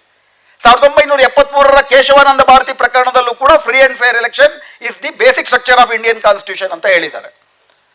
ಆ ಫ್ರೀ ಆ್ಯಂಡ್ ಫೇರ್ ಎಲೆಕ್ಷನ್ ನಡಿಬೇಕು ಅಂತಂದ್ರೆ ಚುನಾವಣಾ ಆಯೋಗ ಸ್ವತಂತ್ರವಾಗಿರಬೇಕು. ಚುನಾವಣಾ ಆಯೋಗ ಸ್ವತಂತ್ರವಾಗಿರಬೇಕು ಅಂದರೆ ಸುಪ್ರೀಂ ಕೋರ್ಟ್ನ chief justice, opposition party leader ಮತ್ತು ಪ್ರಧಾನಮಂತ್ರಿ 3 ಜನ ಸೇರ್ಕೊಂಡು ನೇಮಕ ಮಾಡಬೇಕು. ಆಗಲೂ ಏನ್ ಬೇಕಾದರೂ ಆಗ್ಬೋದು, ಬಟ್ ಇದ್ದಿದ್ರಲ್ಲಾದರೂ ಕೂಡ ಅಲ್ಲಿ ಸ್ವತಂತ್ರವಾದಂಥ ಚುನಾವಣಾ ಆಯುಕ್ತ ನೇಮಕ ಆಗ್ತಿದ್ದ. ಈ ಆದೇಶ ಕೊಟ್ಟ ತಕ್ಷಣ ಅವ್ರೇನು ಮಾಡಿದ್ರು, ತಮಗಿರುವಂಥ ಸಂಖ್ಯಾಬಲವನ್ನು ಬಳಸಿಕೊಂಡು ಆ ಆದೇಶಕ್ಕೆ ತಿದ್ದುಪಡಿಯನ್ನು ತಂದು ಸುಪ್ರೀಂ ಕೋರ್ಟ್ನ ಚೀಫ್ ಜಸ್ಟಿಸ್ನ ಅನಾಮತ್ತು ಹೊರಗಾಕಿ ಪ್ರಧಾನಮಂತ್ರಿ ಅವರೇ ನೇಮಕ ಮಾಡುವ ಇನ್ನೊಬ್ಬ ಮಂತ್ರಿ ಮತ್ತು ನಾಮಕಾವಸ್ಥೆಗೆ ಒಬ್ಬ ವಿರೋಧ ಪಕ್ಷದ ನಾಯಕ. ಬಹುಮತ ಯಾರದಿರುತ್ತೆ? ಸರ್ಕಾರದ್ದೇ ಇರುತ್ತೆ. ಸರ್ಕಾರವೇ ನೇಮಕ ಮಾಡುವಂತಹ ಚುನಾವಣಾಧಿಕಾರಿ ಹೇಗಿರಬಲ್ಲ ಅಂತಂದ್ರೆ ಒಬ್ಬ ಜ್ಞಾನೇಶ್ ಕುಮಾರ್ ತರ ಇರಬಲ್ಲ ಅಂತ ನಾವು ನೋಡ್ತಿದ್ದೀವಿ. ಈ ಜ್ಞಾನೇಶ್ ಕುಮಾರ್ ಎಂಥವ್ರಪ್ಪ ಅಂತಂದ್ರೆ ಅವ್ರಿಗೆ ಇನ್ನೂ ಎಂಥ ಅಧಿಕಾರ ಕೊಟ್ಟಿದ್ದಾರೆ ಅಂದ್ರೆ, ಪಾಕಿಸ್ತಾನದಲ್ಲಿ ಮೊನ್ನೆ ಸಂವಿಧಾನಕ್ಕೆ 27ನೇ ತಿದ್ದುಪಡಿ ತಂದರು. ಅದರ ಪ್ರಕಾರ ಪಾಕಿಸ್ತಾನದ ಸೇನಾಧ್ಯಕ್ಷ ಮುನೀರ್ನ ಸಾಯೋ ತನಕ ಅವನು ಯೂನಿಫಾರ್ಮ್ನಲ್ಲೇ ಇರ್ಬೋದು, ಅವ್ನು ಏನೇ ಅಪರಾಧ ಮಾಡಿದ್ರು ಸಾಯೋ ತನಕ ಅವ್ರ ಮೇಲೆ ಯಾವುದೇ ಕೇಸ್ ಹಾಕಂಗಿಲ್ಲ ಅಂತ ಮುನೀರ್ಗೆ ಆ ತಿದ್ದುಪಡಿ ಮೂಲಕ ಅಧಿಕಾರ ಕೊಟ್ಟರು. ನಮ್ಮ ಸಂಸತ್ತಿನಲ್ಲೂ ಆ ತಿದ್ದುಪಡಿಯಾಗಿ ECIನ ಜ್ಞಾನೇಶ್ ಕುಮಾರ್ಗೆ ನಮ್ಮ ಮುನೇಶ್ ಥರ ಮಾಡಿಕೊಡ್ಸಿದ್ದಾರೆ. ಅವ್ರಿನ್ನು ಮುಂದೆ ಏನೇ ಮಾಡಿದ್ರು ಕೂಡ ಅವ್ರ ಮೇಲೆ ಕೇಸ್ ಹಾಕಂಗಿಲ್ಲ. ಇಷ್ಟು ನಿಚ್ಚಳವಾಗಿ ಒಂದು ಚುನಾವಣಾ ಪ್ರಕ್ರಿಯೆಯನ್ನೇ ಭ್ರಷ್ಟಗೊಳಿಸಿ ತಮಗೆ ಬೇಕಾದಂತೆ ತಿದ್ದುಪಡಿ ಮಾಡ್ಕೊಳ್ತಿದ್ದಾಗ ಅಂಪೈರು, ಪಿಚ್ಚು ಎಲ್ಲವೂ ಕಾಂಪ್ರಮೈಸ್ ಆಗಿರ್ಬೇಕಾದ್ರೆ ಅದೇ ಪಿಚ್ಚಲ್ಲಿ ನಾವು ಆಡಲ್ಲ ಅಂತ ಹೇಳ್ಬೇಕು. ಅಂಪೈರ್ ಇದ್ದಾನೆ, ಅಂಪೈರ್ ಅವ್ರ ಕಡೆ ಇರೋದು ಸಾಬೀತು ಪದೇ ಪದೇ ಹೇಳ್ತಿದ್ದಾನೆ. ಅಂಪೈರು ಪಿಚ್ಚು ಅವ್ರಿಗೆ ಬೇಕಾದಂಗೆ ಮಾಡ್ಕೊಂಡಿದ್ದಾರೆ. ಈ ಪಿಚ್ಚಲ್ಲಾದ್ರೂ ನಾವು ಆಟ ಆಡಲ್ಲ, ಈ ಪಿಚ್ಚಲ್ಲಿ ಆಡಲ್ಲ ಅಂತಾದ್ರೂ ಹೇಳ್ಬೇಕಾಗಿತ್ತು. ಆದರೆ ಆ ಶಕ್ತಿ ವಿರೋಧ ಪಕ್ಷಗಳಿಗೆ ಇಲ್ಲ. ಅವರು ಭಾಗವಹಿಸಿದ್ದರಿಂದ ಮಾನ್ಯತೆ ಬಂದಿದೆ. ಎರಡನೇ ಪ್ರಶ್ನೆ, SIRನ ತೆಗೆದುಹಾಕಿದ ತಕ್ಷಣ ಅಂದ್ರೆ ಅದೇನೋ ಹೊರಗಿನಿಂದ ಬಂದು ಸೇರ್ಕೊಂಡಿದೆ, ಅದನ್ನು ತೆಗೆದುಹಾಕ್ಬಿಟ್ರೆ ನಮ್ಮ ದೇಶಕ್ಕೆ ಬಂದಿರೋ ಫ್ಯಾಸಿಸ್ಟ್ ಅಪಾಯ ತೀರುತ್ತಾ ಅಂದ್ರೆ ಬೇರೊಂದು ರೂಪದಲ್ಲಿ ಬಂದೇ ಬರುತ್ತೆ. ಯಾಕಂದ್ರೆ ಹೊರಗಿಂದ ಬಂದು ಸೇರಿರೋದಲ್ಲ, ಅದು ಒಳಗಿಂದಲೇ ನಮ್ಮ ರಾಜಕೀಯ ವಿಕಸನದ ಭಾಗವಾಗಿ ಬಂದಿರೋದು. ಒಂದೇ ಒಂದು ಉದಾಹರಣೆ, 1984ರ ಲೋಕಸಭಾ ಚುನಾವಣೆಯಲ್ಲಿ ಈ ದೇಶದ ಯಾವುದೇ ರಾಜಕೀಯ ಪಕ್ಷ ಪಡೆದಿರೋ ಅತಿ ಹೆಚ್ಚು ಓಟುಗಳು ಕಾಂಗ್ರೆಸ್ಗೆ ಬಂತು, 49.4% ಓಟು, 414 ಸೀಟು 84ರಲ್ಲಿ. BJPಗೆ 7% ಓಟು, 2 ಸೀಟು. 1984ರಿಂದ 2025 ತನಕ SIR ಇರಲಿಲ್ಲ, ಚುನಾವಣಾ ಆಯೋಗ ಇಷ್ಟೊಂದು ಕಾಂಪ್ರಮೈಸ್ ಆಗಿರಲಿಲ್ಲ. ಆದರೆ ಅವರ ಚುನಾವಣೆಯಲ್ಲಿ ಅವರು ವೋಟ್ ಶೇರ್ ನೋಡ್ತಾ ಹೋಗಿ 7 ಇದ್ದಿದ್ದು 14 ಆಗುತ್ತೆ, 14 ಇದ್ದಿದ್ದು 20 ಆಗುತ್ತೆ, 20 ಇದ್ದಿದ್ದು 24 ಆಗುತ್ತೆ, 2009ರಲ್ಲಿ ಅದು 20ಕ್ಕೆ ಇಳಿದಿದ್ದು ಬಿಟ್ರೆ 34 ಆಗುತ್ತೆ, 36 ಆಗುತ್ತೆ, 36.5ಕ್ಕೆ ಬಂದು ನಿಂತ್ಕೊಂಡಿದೆ. ಕರ್ನಾಟಕದಲ್ಲಿ 1984ರಲ್ಲಿ 4% BJPಗೆ, 89ರಲ್ಲಿ 7% ಆಗುತ್ತೆ, 11 ಆಗುತ್ತೆ, 14 ಆಗುತ್ತೆ, 33 ಆಗುತ್ತೆ, ಸೋತ್ರು ಕೂಡ 36 ಆಗಿದೆ. SIR ಇರಲಿಲ್ಲ, ಚುನಾವಣಾ ಆಯುಕ್ತ ಇಷ್ಟು ಕಾಂಪ್ರಮೈಸ್ ಆಗಿರಲಿಲ್ಲ. ನಮ್ಮ ಜನ ಬಿಹಾರದಲ್ಲೂ ಅಷ್ಟೇ 2095ರಿಂದ BJPಯ ವೋಟ್ ಗ್ರಾಫ್ ನೋಡ್ರಿ, SIR ಇಲ್ಲದೆಯೂ ಚುನಾವಣಾ ಆಯುಕ್ತ ಇಷ್ಟೊಂದು ಕಾಂಪ್ರಮೈಸ್ ಆಗದೆಯೂ ನಿರಂತರವಾಗಿ ಅವ್ರ ವೋಟ್ ಶೇರ್ ಜಾಸ್ತಿ ಆಗ್ತಿದೆ. ಇವತ್ತು 20%ಗೆ ಬಂದು ನಿಂತಿದೆ. ಇದರ ಅರ್ಥ ಏನು? ಇದರ ಅರ್ಥ ಸಮಾಜದಲ್ಲೇ ಫ್ಯಾಸೀಕರಣ ನಡೀತಾ ಇದೆ. ಈ ಫ್ಯಾಸೀಕರಣದ ಮೂಲಕ ಅವ್ರಿಗೆ ಸಂಖ್ಯಾಬಲ ಬರ್ತಾ ಇದೆ. ಆ ಸಂಖ್ಯಾಬಲವನ್ನು ಬಳಸಿಕೊಂಡು ಅವ್ರು ಏನ್ ಬೇಕಾದ್ರೂ ತಿದ್ದುಪಡಿಯನ್ನ ತರ್ತಿದ್ದಾರೆ. ಎಲ್ಲಿಯ ತನಕ ಅವ್ರಿಗೆ, ಯಾಕಂದ್ರೆ ಅವ್ರು ಏನೇ ಮಾಡಿದ್ರು ಕೂಡ ಹೇಳೋದೇನಪ್ಪ ಅಂತಂದ್ರೆ, ನಮಗೆ ಜನರು ಓಟ್ ಕೊಟ್ಟಿದ್ದಾರೆ ಕಣ್ರಿ, ಜನ ಓಟ್ ಕೊಟ್ಟಿರೋದೇ ನಾವು ಇದನ್ನ ಮಾಡಕ್ಕೆ ಅಂತಾರೆ. ಜನ ಓಟ್ ಕೊಟ್ಟಿರೋದು ಸುಳ್ಳ? SIR ಅಲ್ಲಿ ಒಂದು 30-40 ಲಕ್ಷ ಜನ ಓಟ್ ಕೊಟ್ಟಿದ್ದಾರೆ, ಇದು ಇನ್ನೂ ಮುಂದೆ ಜಾಸ್ತಿ ಆಗುತ್ತೆ. ಆದ್ರಿಂದ SIRನ ವಿರೋಧಿಸಲೇಬೇಕು. ಬಟ್ SIR ಇಲ್ಲದಿದ್ದಾಗಲೂ ಕೂಡ ನಿರಂತರವಾಗಿ ಸಮಾಜದಲ್ಲಿ ಅವರು ತಮ್ಮ ದ್ವೇಷ ರಾಜಕಾರಣವನ್ನು ಬಿತ್ತುತ್ತಾ ಇದ್ದಾರೆ, ಹಿಂದುತ್ವ ಸಮಾಜವನ್ನು ಕಟ್ತಿದ್ದಾರೆ. ಆ ಹಿಂದುತ್ವ ಸಮಾಜಕ್ಕೆ ಪ್ರತಿಯಾಗಿ ನಮ್ಮೆಲ್ಲ ಚಳುವಳಿಗಳು ಗಟ್ಟಿಯಾದಂಥ ಪ್ರಜಾತಾಂತ್ರಿಕ ಸಮಾಜವನ್ನು ಕಟ್ಟಲಿಲ್ಲ ಅಂತಂದರೆ ವಿರೋಧ ಪಕ್ಷಗಳಿಗೂ ಕೂಡ ನಾವು ಓಟಲ್ಲಿ ಭಾಗವಹಿಸಲ್ಲ ಅನ್ನೋ ಶಕ್ತಿ ಬರೋದಿಲ್ಲ. ಆದ್ದರಿಂದ ಈ SIR ವಿರೋಧಿ ಹೋರಾಟ ವಿಸ್ತೃತವಾದಂಥ ಫ್ಯಾಸಿಸ್ಟ್ ವಿರೋಧಿ ಹೋರಾಟದ ಭಾಗವೇ ಆಗಬೇಕು. ಫ್ಯಾಸಿಸಮ್ ಅಂತಂದರೆ ಅದೊಂದು ವಾಕ್ಯ ಅಲ್ಲ, ಅದೊಂದು ಪದ ಅಲ್ಲ. ಇಡೀ ದೇಶದ ಪ್ರಜಾತಂತ್ರವನ್ನು, ಪ್ರಜಾತಾಂತ್ರಿಕ ಮೌಲ್ಯಗಳನ್ನು ಹಂತ ಹಂತವಾಗಿ ಸರ್ವನಾಶ ಮಾಡೋದು, ಅದಕ್ಕೆ ಸಮ್ಮತಿಯನ್ನು ರೂಢಿಸಿಕೊಳ್ಳುವುದು. ಈ 36% ಜನ ಯಾರು? ಇವರೆಲ್ಲ ನಮ್ಮವರೇ. ಬಿಹಾರದಲ್ಲಿ 2,25,00,000 NDA ಸಿಕ್ಕಿದೆ ಅಂತಂದ್ರೆ ಆ 2,25,00,000 ಜನ ನಮ್ಮವರೇ. ಅವ್ರು ಯಾಕಲ್ಲಿ ಓಟ್ ಹಾಕಿದ್ರು? ವಿರೋಧ ಪಕ್ಷಗಳು ಯಾತಕ್ಕೆ ಅದನ್ನ ಸೆಳ್ಕೊಳಕ್ಕಾಗಲಿಲ್ಲ? ಯಾಕೆ ಎಲ್ಲ ಅಪಾಯದ ನಡುವೆ ಇವರು ಆಯ್ಕೆ ಆಗಲಿಲ್ಲ? ಇದರಲ್ಲಿ SIR ಪಾತ್ರ ಇದೆ. ಆದರೆ 84ರಿಂದ 2025 ತನಕ ಏನು ಈ ಫ್ಯಾಸೀಕರಣ ನಡೀತಿದೆ, ಇದರಲ್ಲಿ ಪ್ರಣಯ್ ರಾಯ್ ಅವರು ಒಂದು ಅಧ್ಯಯನ ಮಾಡ್ತಾರೆ ನಮ್ಮ ಚುನಾವಣೆಗಳ ಬಗ್ಗೆ. 1951ರಿಂದ 1977 ತನಕ ಎಲ್ಲ ಚುನಾವಣೆಗಳು ಕೂಡ 95% ಚುನಾವಣೆಗಳು ಅಧಿಕಾರಾರೂಢ ಪಕ್ಷಗಳನ್ನೇ ಅಧಿಕಾರಕ್ಕೆ ತಂದವು. Pro ಇನ್ಕ್ಯುಬೆನ್ಸಿ vote. 1977ರಿಂದ 2002 ತನಕ ಭಯಂಕರ angry young man vote, anti incumbency vote. 2002ರಿಂದ 2024 ತನಕ 60% pro incumbency vote, 40% anti incumbency vote. 60% pro incumbency ವೇಟ್ನ ಫಲಾನುಭವಿಗಳು ಯಾರು? 2002ರಲ್ಲಿ ಈ ದೇಶ ಕಂಡ ಘನಘೋರವಾದಂಥ ಗುಜರಾತ್ ಹತ್ಯಾಕಾಂಡ ನಡೆದ ಮೇಲೂ ಕೂಡ 1995 ಚುನಾವಣೆಗಿಂತ 5% ವೋಟ್ ಜಾಸ್ತಿ ಸಿಗುತ್ತೆ ಗುಜರಾತ್ಗೆ, ನರೇಂದ್ರ ಮೋದಿಗೆ. SIR ಇಲ್ಲದೆ ಕಾಂಗ್ರೆಸ್ ಸರ್ಕಾರ ಇದ್ದಾಗ, ಚುನಾವಣಾ ಆಯುಕ್ತರು ಸರಿ ಇದ್ದಾಗ. ಅಂದರೆ ಪ್ರೋ ಇನ್ಕಂಬೆನ್ಸಿ ವೋಟಲ್ಲಿ ಹಿಂದುತ್ವದ ಪಾತ್ರ, ನಮ್ಮದೇ ಜನರನ್ನ ಮತಗಳ್ಳತನ ನಡೀತಾ ಇದೆ. ಅಷ್ಟೇ ಪ್ರಮುಖವಾಗಿ ಮತಿಗಳ್ಳತನವೂ ನಡೀತಿದೆ. ಮತಿಗಳ್ಳತನ ಅಲ್ಲ, ಮತಿ ದರೋಡೆಯೇ ನಡೀತಾ ಇದೆ. ಎರಡಕ್ಕೂ ಪೂರಕವಾದಂಥ ಔಷಧಿಗಳನ್ನು ಚಳುವಳಿಗಳೇ ಕಟ್ಟಬೇಕು. ಚುನಾವಣಾ ಪ್ರಜಾತಂತ್ರ ನಿಜಕ್ಕೂ ಕೂಡ ಈ ಫ್ಯಾಸಿಸ್ಟ್ ದಾಳಿಯನ್ನು ತಡೆಗಟ್ಟೋದ್ರಲ್ಲಿ ಜನರ ಸಾಧನವಾಗಿ ಉಳಿದಿದೆಯಾ? ಈ ಬಹುಮುಖ್ಯ ಪ್ರಶ್ನೆಯನ್ನು ಕೂಡ ನಮ್ಮ ಮುಂದೆ ಇಟ್ಟು ಈ SIRನ ಶತಾಯಗತಾಯ ವಿರೋಧ ಪಕ್ಷಗಳು ಮಾಡದೇ ಇರಲಿ. ಗಲ್ಲಿ ಗಲ್ಲಿಗೆ, ಬೀದಿ ಬೀದಿಗಳಿಗೆ. ಯಾಕಂದರೆ ಇದು ವಿರೋಧ ಪಕ್ಷಗಳ ವಿರುದ್ಧದ ದಾಳಿ ಅಲ್ಲ. SIR ನಮ್ಮ ಮೇಲಿನ ದಾಳಿ, SIR ಜನರ ಮೇಲಿನ ದಾಳಿ. ಅಂತಿಮವಾಗಿ ಈ ದೇಶ ಸೇರಬೇಕಾಗಿರೋದು ಈ ದೇಶದ ಜನರಿಗೆ. ಸೊ ನಾವೆಲ್ಲರೂ ಒಟ್ಟುಗೂಡಿ SIR ವಿರುದ್ಧ, ಅದರ ಭಾಗವಾಗಿಯೇ ಫ್ಯಾಸೀಕರಣದ ವಿರುದ್ಧ ಈ ದೇಶದ ಗಣರಾಜ್ಯವನ್ನು, ಪ್ರಜಾತಾಂತ್ರಿಕ ಗಣರಾಜ್ಯವನ್ನು ಉಳಿಸಿಕೊಳ್ಳೋಣ ಅಂತ ಹೇಳ್ತಾ ನನ್ನ ಮಾತು ಮುಗಿಸ್ತೇನೆ. ನಮಸ್ತೆ.